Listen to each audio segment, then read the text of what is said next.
என்ன வேணும் ஸ்கூலுக்கு எல்லாமே இங்கிருக்கு. Super Saravana stores, Chennai, Madurai, Kovai. முதல்வர் விஜய் காவல்துறைக்கும் தலைமை வகிக்கிறார்.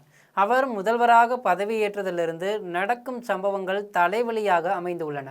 அவை என்ன, அதை தடுக்க முதல்வர் என்ன செய்ய வேண்டும் என்பதை விரிவாக பார்க்கலாம்.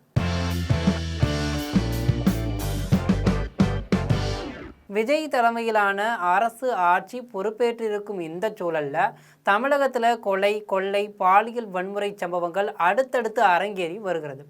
இதனால் பொதுமக்களை அதிர்ச்சியடைய வைத்திருக்கிறது.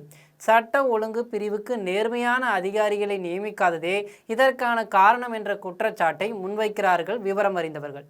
கடந்த திமுக ஆட்சியில் சட்ட ஒழுங்கு சீர்குலைந்து விட்டதாகவும் போதைப்பொருள் நடமாட்டம் அதிகரித்து விட்டதாகவும் தேர்தல் பிரச்சாரத்தில் எடப்பாடியும் விஜயும் சரமாரியாக குற்றம் சாட்டி வந்தனர்.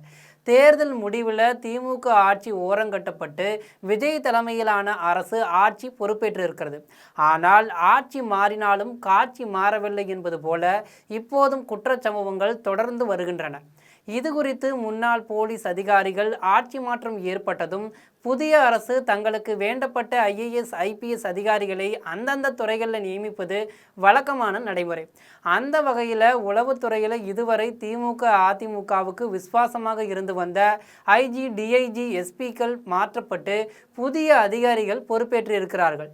மற்றபடி காவல்துறையில் முக்கிய பதவிகளாக கருதப்படும் சட்ட ஒழுங்கு, DGP, ADGP, சென்னை மாநகர காவல்துறை ஆணையர் உள்ளிட்ட பதவிகளில் தேர்தல் ஆணையத்தால் நியமிக்கப்பட்டவர்களே இன்னமும் தொடர்கிறார்கள். சட்ட ஒழுங்கை சிறப்பாக கையாளும் திறமையான அதிகாரிகள் புதிதாக நியமிக்கப்படாததே தற்போதைய தாவேக ஆட்சியில் தொடர் குற்றச்சம்பவங்கள் அரங்கேறி வருவதற்கு முக்கிய காரணம். அதாவது கடந்த திமுக ஆட்சியின் போது அதிகாரமிக்க பதவிகளில் இருந்தவர்களே இன்னமும் தொடர்கிறார்கள். உளவுத்துறைக்கு மட்டும் புதிதாக அதிகாரிகளை நியமித்து விட்டதால் சட்ட ஒழுங்கு சரியாகிவிடும் என கருதுவது மாபெரும் தவறு. சட்ட ஒழுங்கு பிரிவுக்கும் கூட சரியான அதிகாரிகளை நியமித்தால் மட்டுமே தமிழகத்தில் சட்ட ஒழுங்கை கட்டுப்பாட்டுக்குள்ள கொண்டு வர முடியும். ரவுடிகள், சமூக விரோத செயல்களில் ஈடுபடுவோர் முழுமையாக கண்காணிக்கப்பட வேண்டும். போதைப்பொருள் தடுப்பு நடவடிக்கைகளில் புதிய அரசு கவனம் செலுத்துவது நல்ல நடவடிக்கை தான். ஆனால் குற்றங்களை தடுக்க இது மட்டுமே போதாது என்றனர். இது குறித்து உளவுத்துறை போலீஸ் வட்டாரத்தில் கேட்டபோது குற்றச்சம்பவங்கள் நடைபெறுவதற்கு முன்பே அதை கண்டுபிடித்து நாங்கள் முன்கூட்டியே அலர்ட் கொடுத்தாலும் அதை செயல்படுத்துவது என்பது லோக்கல் சட்ட ஒழுங்கு போலீஸ் தான். இந்த நிலையில் புதிய ஆட்சியில் நாம் எப்படி பவர்ஃபுல் பதவிகளை பெறுவது என்பதிலேயே சில அதிகாரிகள் கவனம் செலுத்தி வர்றாங்க.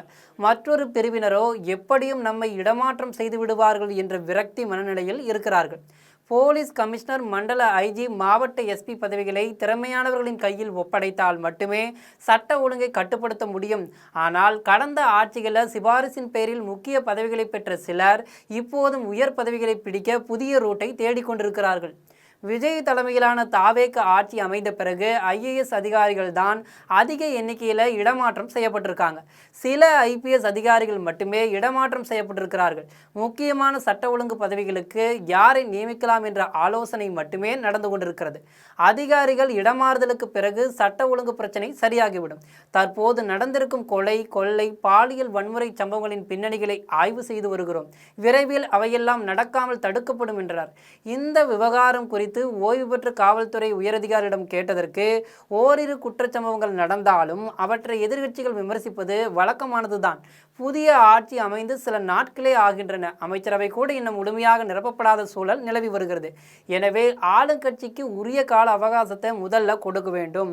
குறிப்பாக காவல்துறையில் புதிய அதிகாரிகளை நியமித்து மாநிலத்தின் சட்ட ஒழுங்கை முழுமையாக கட்டுக்குள்ள கொண்டு வர சில காலம் ஆகும். அதன் பின்பும் இதே நிலை தொடர்ந்தால் அப்போது விமர்சிக்கலாம். சென்னை படப்பை பகுதியில் சீனிவாசன், பரத்குமார் இருவரும் கொலை செய்யப்பட்ட சம்பவத்தின் பின்னணியில் முன்விரோதம் இருக்குது. அம்பத்தூர் பகுதியில் மூதாட்டி பொன்னம்மாளை கொலை செய்து கொள்ளையடித்து வளர்க்கும் தனிநபர் பிரச்சனை என்பது தெரிய வந்திருக்கு. புதுக்கோட்டையில் மாற்றுத்திறனாளி பெண் கூட்டு பாலியல் வன்கொடுமை செய்யப்பட்ட சம்பவத்திலும் உடனடி நடவடிக்கை எடுக்கப்பட்டிருக்கிறது. கோவையில் நடந்த சிறுவன் கொலை வழக்குக்கு கூட சிறுவர்களிடையே நடந்த சண்டையே பின்னணி காரணம். கோவை மாவட்டம் சூலூர் பகுதியைச் சேர்ந்த ஒரு 10 வயது சிறுமி நடப்பு கல்வியாண்டில் 5ஆம் வகுப்புக்கு செல்ல இருந்தார். இந்நிலையில் மே 20ஆம் தேதி மாலை சிறுமி தனது வீட்டின் அருகே விளையாடி கொண்டிருந்ததாக தெரிகிறது. பின்னர் திடீரென காணாமல் போன அச்சிறுமி வெகு நேரமாகியும் வீடு திரும்பவில்லை. இதனால் சந்தேகமடைந்த சிறுமியின் பெற்றோர் சிறுமியை அக்கம் பக்கத்தில் தேடியிருக்காங்க. சிறுமி கிடைக்காத நிலையில் சூலூர் காவல் நிலையத்தில் புகாரும் அளிச்சிருக்காங்க. இந்நிலையில் கண்ணம்பாளையம் பகுதியில் உள்ள குளக்கரையில் ஒரு சிறுமியின் சடலம் கிடப்பதாக சூலூர் காவல்துறையினருக்கு தகவல் கிடைத்திருக்கு. அதன் பேரில் காவல்துறையினர் சம்பவ இடத்துக்கு சென்று சடலத்தை மீட்டு விசாரித்தனர். அதில் தேடப்பட்டு வந்த சிறுமி சடலமாக கிடப்பது உறுதி செய்யப்பட்டது. இதையடுத்து சிறுமியின் சடலத்தை மீட்டு பிரேத பரிசோதனைக்காக கோவை இஎஸ்ஐ மருத்துவமனைக்கு போலீசார் அனுப்பி வைத்தனர். சம்பவ இடத்திற்கு வந்த மாவட்ட காவல் கண்காணிப்பாளர் பவன்குமார் ரெட்டி உள்ளிட்டோர் விசாரணையை நடத்தியிருக்காங்க. அடையாளம் தெரியாத நபர்கள் சிறுமியை கடத்தி சென்று பாலியல் வன்கொடுமைக்கு உட்படுத்தி கொலை செய்திருக்கலாம் என கூறப்படுகிறது. இது குறித்து உடற்கூராய்வு முடிவிலேயே உறுதி செய்யப்படும் என போலீசார் தெரிவித்திருக்காங்க. சிறுமி கொலை தொடர்பாக அப்பகுதியில் உள்ள சிசிடிவி கேமராக்களை ஆய்வு செய்த போலீசார் சந்தேகத்திற்குரிய 2 பேரை பிடித்து விசாரணை நடத்தி வருகின்றனர். இதனிடையே சிறுமி கொலைக்கு காரணமானவர்கள் மீது கடும் நடவடிக்கை எடுக்க கோரி சிறுமியின் உறவினர்கள் சூலூர் காவல் நிலையம் முன்பு சாலை மறியல் போராட்டத்தில் ஈடுபட்டிருக்காங்க. உரிய நடவடிக்கை எடுக்கப்படும் என போலீசார் அவர்களை சமாதானப்படுத்தி போராட்டத்தை கைவிட செய்தனர். இந்த சம்பவம் அப்பகுதி மக்களிடையே அதிர்ச்சியை ஏற்படுத்தியிருக்கு. இவை எல்லாவற்றிற்கும் சட்ட ஒழுங்கு சரியில்லை என சொல்வதற்கும் சம்பந்தமில்லை என்கின்றனர். ஜெயலலிதாவை இன்னும் மக்கள் விரும்புவது சட்ட ஒழுங்கு பிரச்சனையில சமரசம் செய்யாமல் வெட்டு ஒன்று துட்டு ஒன்று என்று நடவடிக்கை எடுப்பார். அதே போல முதல்வர் விஜயும் நடந்தால்தான் முடியும். இல்லை என்றால் முன்னாள் முதல்வர் ஸ்டாலினுக்கு என்ன நேர்ந்ததோ அதே கதிதான் விஜய்க்கும் எதிர்காலத்தில் சந்திக்க வேண்டியிருக்கும். இது போன்ற செய்திகளை உடனுக்குடன் தெரிந்து கொள்ள ஜெம் தொலைக்காட்சியுடன் தொடர்ந்து இணைப்பில் இருங்கள். நன்றி, வணக்கம்.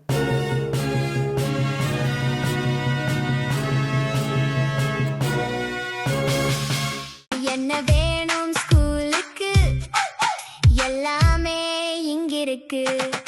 Super Saravana stores, Chennai, Madurai, Kovai.